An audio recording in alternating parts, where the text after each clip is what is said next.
এক লোক আয়ো সিরিয়াল দাও দুজন এক লোক আয়ো দেন এক লোক আইলে স্যার মূলত আপনারা কয়জনকে অ্যারেস্ট করেছেন কি অপরাধে এবং তারা কোথায় থেকে কোথায় যাওয়ার উদ্দেশ্যে বেরিয়েছিল?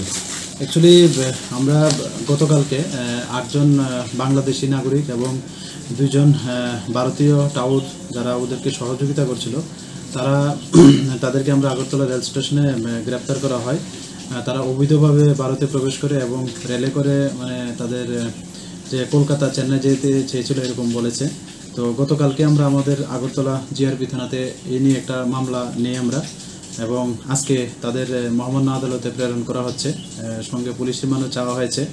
তো নাম জিজ্ঞেস করলে তাদের বলে একজন হলো শাহাদাত হোসেন, তৃষা আক্তার, শাফলা আক্তার, রাজু আহমেদ, শাহ আলম, শুকুরদি, বিপ্লব আর করিম শেখ, তারা হলো বাংলাদেশের। আর যারা ভারতীয় তারা হলো শ্রী রতন পাল এবং আরেকজন হলেন শ্রীমতী শুক্লা সরকার। ভারতীয়দের এখান থেকে আটক করা হয়েছে। হ্যাঁ, রেল স্টেশন থেকে তাদেরকে আটক করা হয়েছে। এমডি বিপ্লব, করিম শেখ,